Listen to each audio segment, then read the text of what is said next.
Luar biasa. Yes, yes, yes. Ada yang sakit hari ini?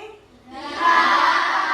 Oke, sebelum mulai kegiatan belajar mengajar, saya mau absen dulu. Berarti semua sehat ya? Saya mau absen dulu hari ini. Abraham, Hadir, Bu. Almendo, Hadir, Bu. Armen, Hadir, Bu. Christabel, Hadir, Bu. Darwin, Hadir, Bu. Deborah, Hadir, Bu. Diego, Hadir, Bu. El Nico, Hadir, Bu. Evelyn, Hadir, Bu. Fernandez, Filani, Hadir, Bu. Iren, Hadir, Bu. Kimberly, Hadir, Bu. Bacita, Lydia, Hadir, Bu. Liviani, Hadir, Bu. Martin, Hadir, Bu. Mika, Hadir, Bu. Michael, Hadir, Bu. Nathan, Resia, Hadir, Bu. Rizka, Hadir, Bu. Steven, Tiffany, Hadir, Bu. William. Hadir, Bu. Ya. Semuanya hadir ya. Hadir. Oke, sebelum kita mulai kegiatan belajar mengajar, boleh dipimpin doa dulu ketua kelasnya.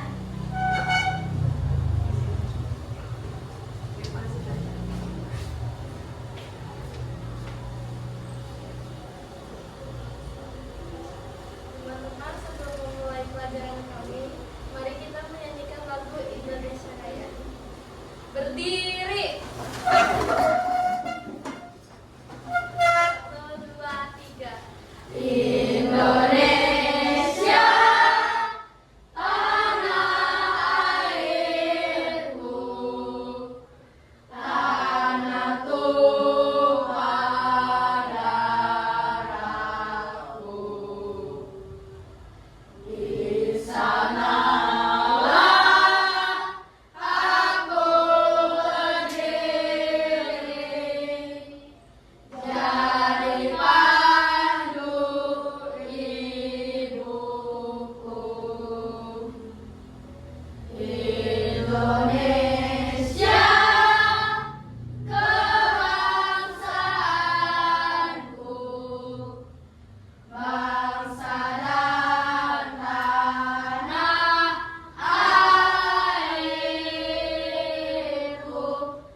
bangsa Eropa ke Indonesia. Nah, sebelum kita masuk ke materinya, kita akan mempelajari dulu tujuan pembelajarannya. Apa sih maksud pembelajaran hari ini? Jadi tujuan pembelajarannya itu adalah siswa dapat mengetahui dan memahami tentang sejarah Indonesia dan alasan kedatangan bangsa Eropa ke Indonesia. Jadi kalian diminta untuk bisa memahami, bisa mengerti, mengetahui tentang sejarah Indonesia dan apa alasan kedatangan bangsa Eropa ke Indonesia. Kalian bisa lihat buku LKS-nya di halaman 26. Nah, ada latar belakangnya. Latar belakang dari bangsa Eropa masuk ke Indonesia itu adalah pada abad 15. Eropa dilanda berbagai peristiwa dan mendorong negara-negaranya untuk melakukan penjelajahan dan pelayaran samudra guna memenuhi tercapainya tujuan mereka. Salah satu wilayah yang didatangi oleh bangsa Eropa dalam penjajahannya adalah Indonesia. Nah, ini faktor-faktor pendorong dan faktor penarik kedatangan bangsa Eropa ke Indonesia. Jadi kalian bisa lihat di sini faktor pendorongnya ada era Renaissance. Renaissance itu adalah masa dari transisi masa kegelapan menuju masa kini, masa yang modern, Renaissance. Jadi transisi. Dalam artian Renaissance itu digambarkan bahwa kondisi situasi di mana masa kegelapan itu masih ini ya, apa namanya, bangsa Eropa saat itu masih ada yang penjajahan, masih banyak konflik lah, menuju masa yang modern, perubahan, transisi. Oke, baik. Nah, ini dari era Renaissance di Eropa menandai pembaruan ilmu pengetahuan. Nah, terus jatuhnya Konstantinopel ke Turki Ottoman pada 1453 menghambat akses Eropa ke rempah-rempah. Nah, selanjutnya ada semangat untuk mencapai 3GE, itu kejayaan, kekayaan, dan penyebaran agama Nasrani, ya, atau agama Kristen. Selanjutnya ada faktor penarik. Nah, yang bikin bangsa asing itu menarik, nah ini ada 3. Pertama, Indonesia kaya akan rempah-rempah yang mendorong penjelajahan samudra. Nah, yang kedua ada strategis dalam jalur perdagangan internasional. Posisi Indonesia itu bisa dilalui oleh kapal-kapal ya. Kalian bisa lihat contohnya di sini ada peta, sangat mudah kan, ke bawah kita bisa ke Australia, ke atas langsung ke jalur perdagangan Asia dan Eropa. Selanjutnya ada kurangnya rasa persatuan karena masih terbagi menjadi kerajaan-kerajaan. Jadi Indonesia pada saat itu bukanlah satu negara yang kita kenal saat ini, yang artinya dari Sabang sampai Merauke. Indonesia saat itu namanya masih Nusantara, itu masih terbagi-bagi antara kerajaan. Jadi ada kerajaan Sriwijaya, ada kerajaan Samudra Pasai, ada kerajaan Majapahit, ada kerajaan Kutai, dan kerajaan-kerajaan kecil lainnya. Selanjutnya kita akan masuk dari kedatangan bangsa asing pertama Eropa itu. Kalian bisa lihat di LKS kalian, bangsa Eropa datang pertama kali ke Nusantara adalah bangsa Portugis, Spanyol, Belanda, dan Inggris. Nah, orang Portugis adalah bangsa Eropa yang paling pertama masuk Indonesia setelah mengitari benua Afrika, kemudian Spanyol. Nah, ini kedatangan bangsa Eropa. Kalian bisa lihat bangsa Portugis itu masuk pertama kalinya ke Indonesia pada tahun 1511 yang pada mulanya menguasai wilayah Malaka. Nah, selanjutnya di tahun 1522 Portugis tiba di Maluku.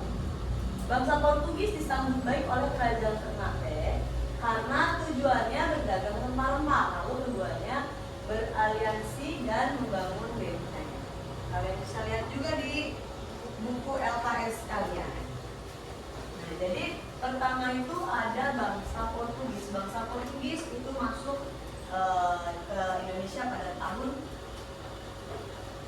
kalau di buku di sini pada 1509 Masehi ya. Cuma mulai mulai pergerakannya itu dalam persiapan Portugis berlabuh di wilayah Goa dan memulai Malaka kembali. Kalian bisa lihat di paragraf kedua pada tahun 1511. Nah, kita kembali lagi.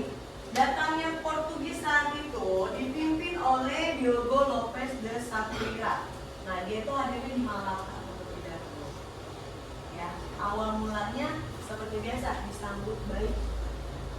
Karena apa? Karena awal mulanya hanya ingin adanya perdagangan rempah-rempah.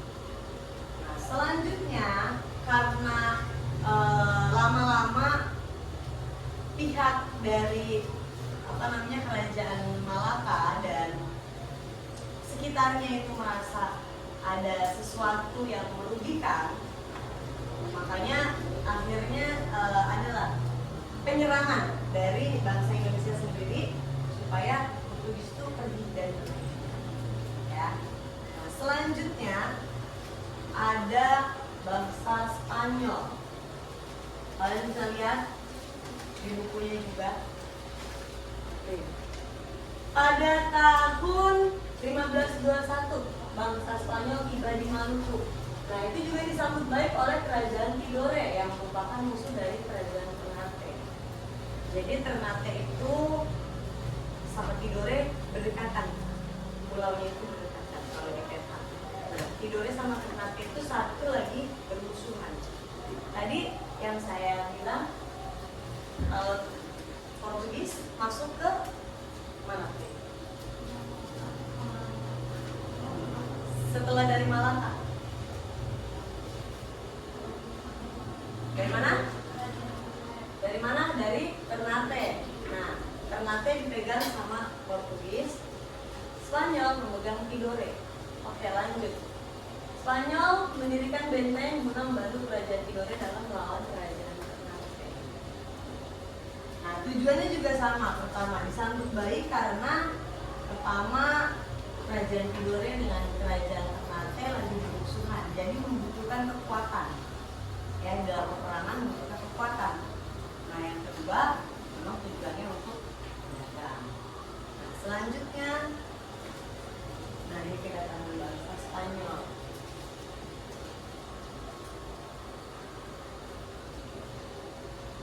Kalian bisa baca di poin-poinnya.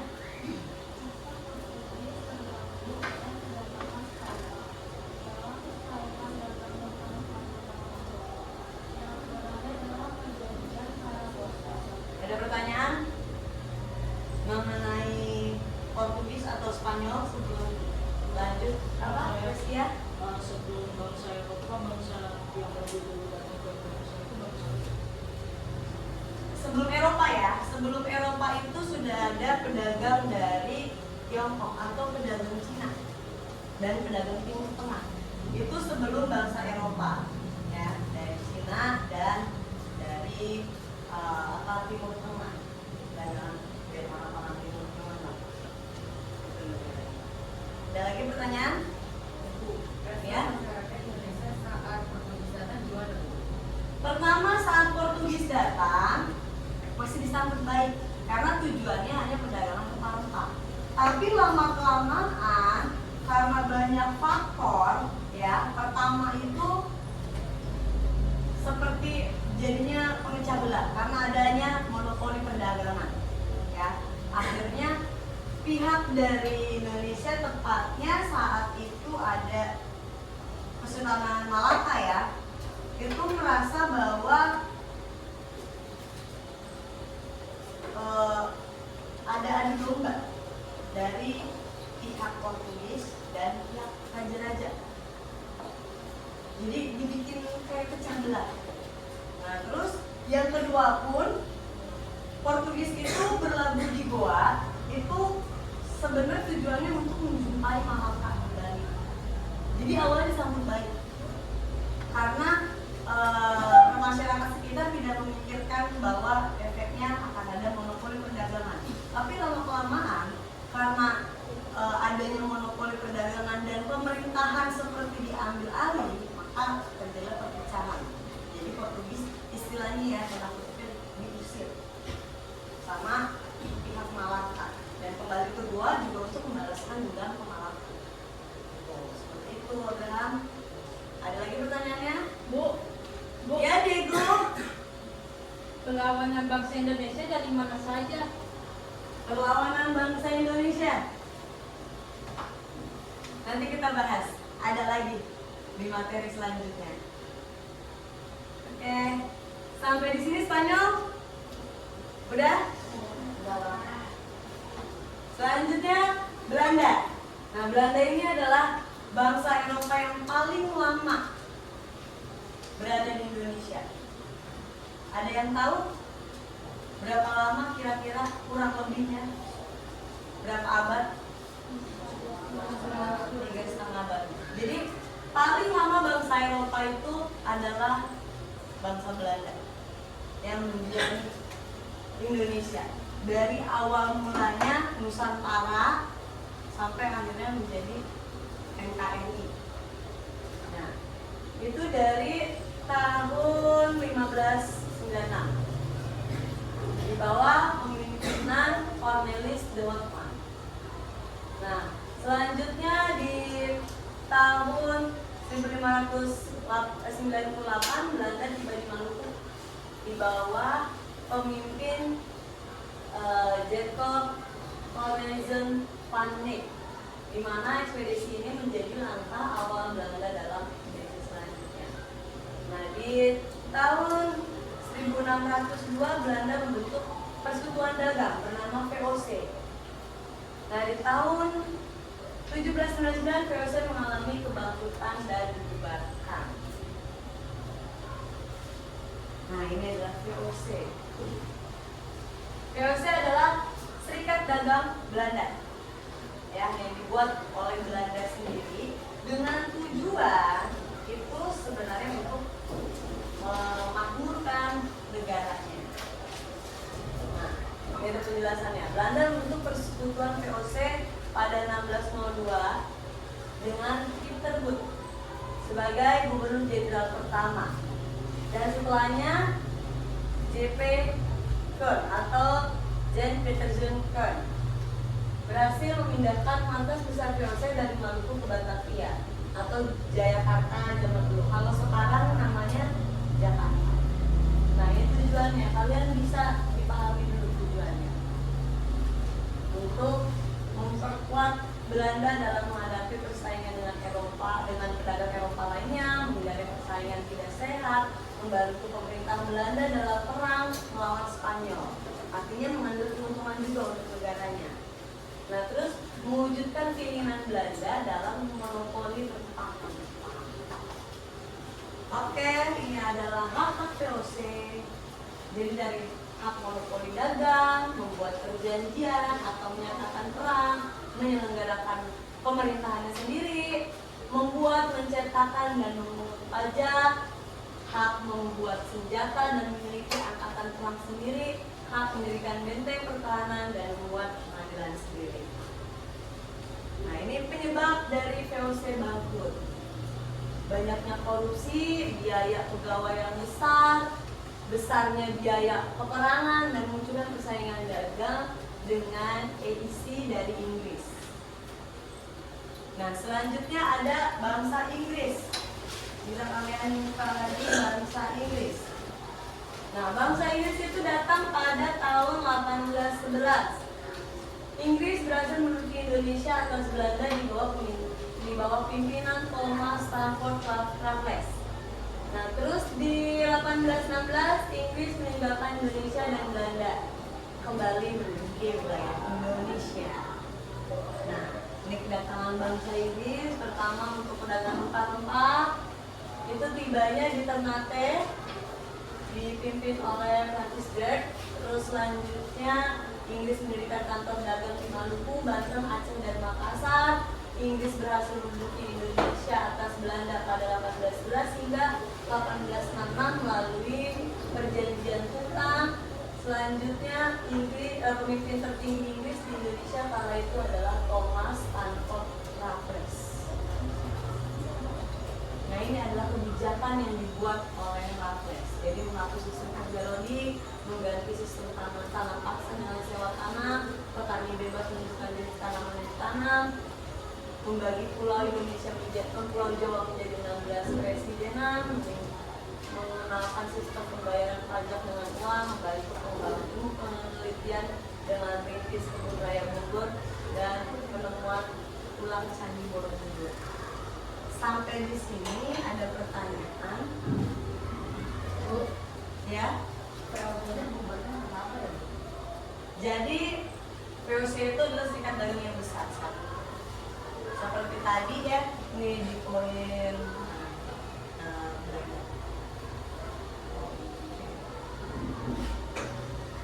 ini kan tadi VOC.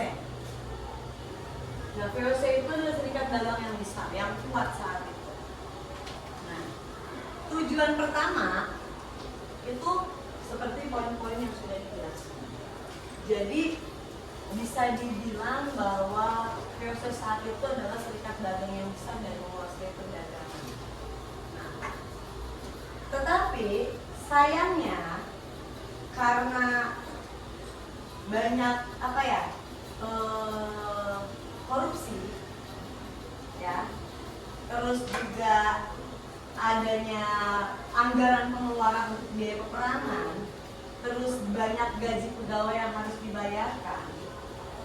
Belum lagi pemegang saham juga harus dibayarkan. Jadi VOC ini dibubarkan karena utangnya itu mencapai 136,7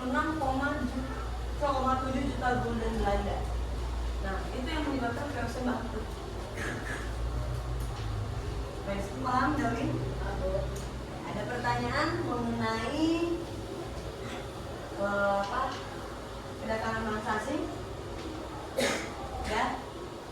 Nah, selanjutnya kita masuk ke pergerakan nasional.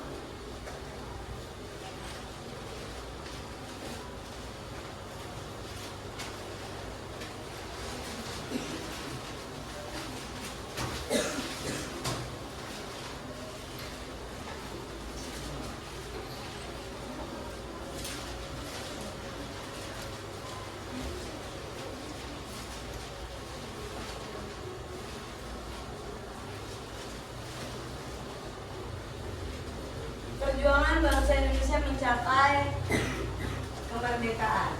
Nah, di sini Ibu akan menjelaskan tentang tujuan pembelajaran ya. Pertama, menceritakan kembali perjuangan bangsa Indonesia melawan imperialisme dan mencapai kemerdekaan. Kedua, merefleksikan semangat juang para pahlawan. Dan yang ketiga, meneladani perjuangan dan sikap-sikap pahlawan dalam tindakan nyata di kehidupan sehari-hari. Mungkin nanti pertanyaan Diego bisa jawab di sini, ya.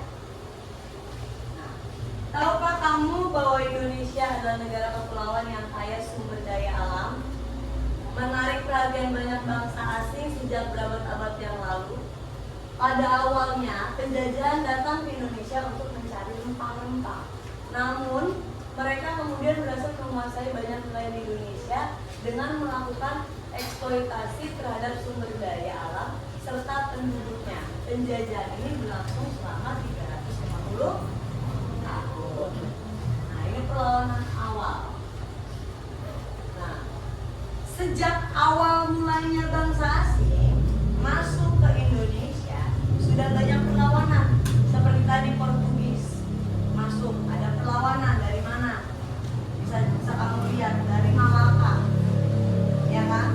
Terus ada Spanyol, dapat perlawanan juga karena satu Spanyol menduduki Tidore, yang dimana Tidore itu sudah diduduki oleh Portugis terlebih dahulu. Nah, terus ada Belanda perlawanannya, ada Inggris perlawanannya. Nah, kita akan bahas. Ada perlawanan dari Sultan Hasanuddin. Dan Sultan Hasanuddin ini dari Kerajaan Goa yang ada di Sulawesi Selatan. Nah, Sultan Hasanuddin itu melakukan perlawanan terhadap Belanda yang sedang menguasai perjalanan Makassar. Makassar itu ada di Sulawesi Selatan.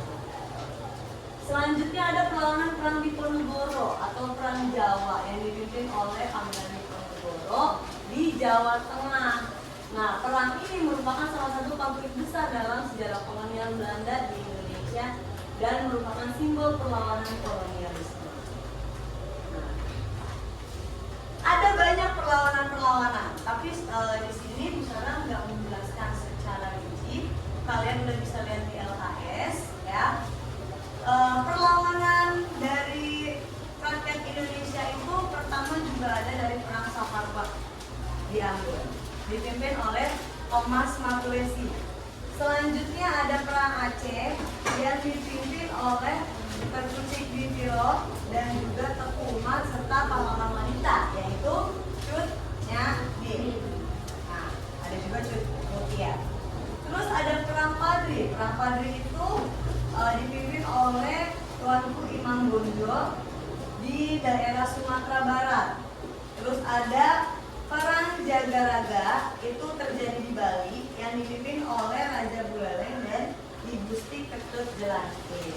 Selanjutnya ada Perang Banjar yang dipimpin oleh Pangeran Antasari yang juga keturunan Raja Banjarmasin. Terus ada Perang Batak yang dipimpin oleh Sisinga Mangaraja 12. Tuh, bisa dimengerti Diego? Bisa. Ya.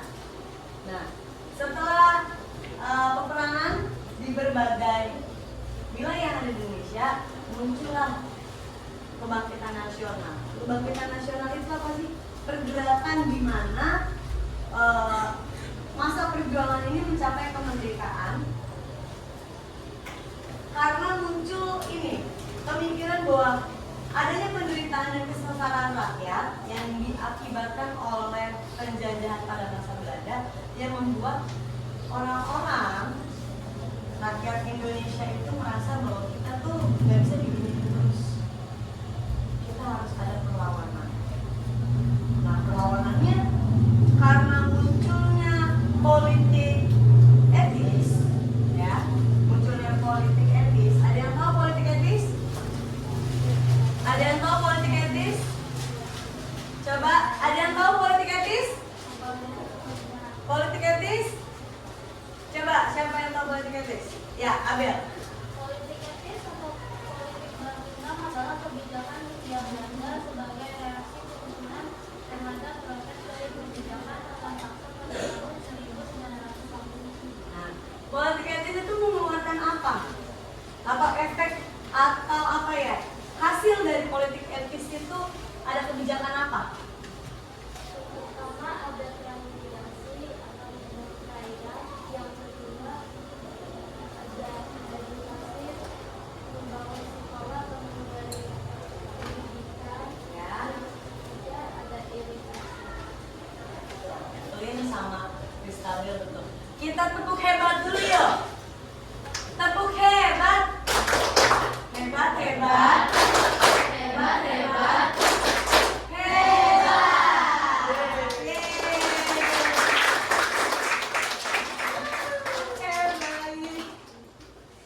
Oke.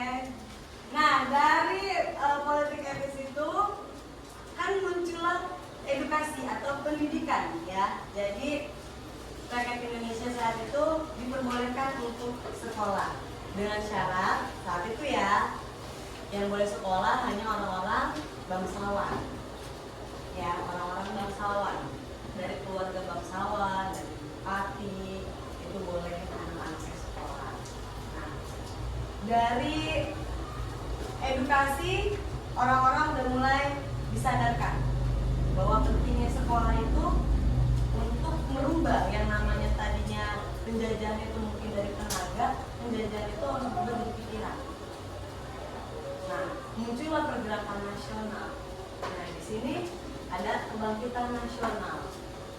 Nah, pertama itu ada organisasi Budi Utomo. Budi Utomo itu adalah organisasi yang muncul akibat keprihatinan pendidikan penduduk pribumi karena terhalang dana.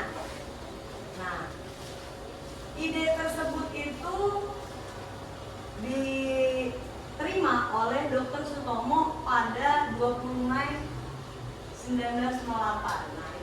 jadilah terbentuk organisasi Budi Utomo. Dan sampai saat ini setiap tanggal 20 Mei itu kita memperingati Hari Kebangkitan Nasional. Nah ini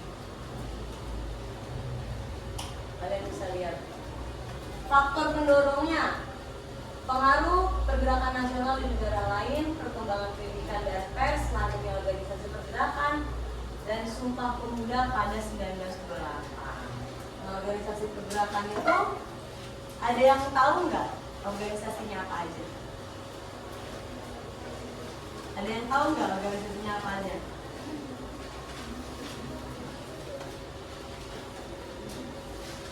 Apa yang Niko? Organisasinya Ya. Budi Utomo, Sarekat Dagang Islam dan Partis, Perhimpunan Indonesia, Perhimpunan Pelajar Indonesia, sama siswa, sama Partai Nasional Indonesia, Bu. Ya, sampai di sini sebelum Bu Sarah lanjut, ada pertanyaan? Bu, ya. Organisasi pergerakan nasional apa aja? Itu tadi yang sudah disampaikan.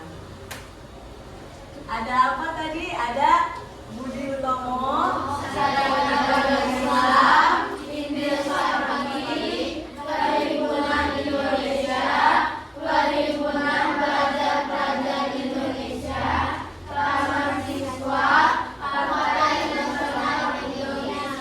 ya, terima kasih sudah menyimak PKS-nya. Oke, kita lanjut. Setelah perjuangan panjang, jadi setelah pergerakan nasional itu sebenarnya masuk kedatangan penjajahan Jepang. Nah, ini kita rangkum aja oleh peristiwa proklamasi kemerdekaan. Nah, proklamasi kemerdekaan itu diproklamasikan pada 17 Agustus 1945. Diproklamasikan oleh Ken Soekarno dan Muhammad Hatta di Jalan Kebangsaan Timur nomor 56 Jakarta. Kemerdekaan Indonesia diraih setelah perjuangan panjang dan pengorbanan besar. Nah, semangat memadani juang pahlawan.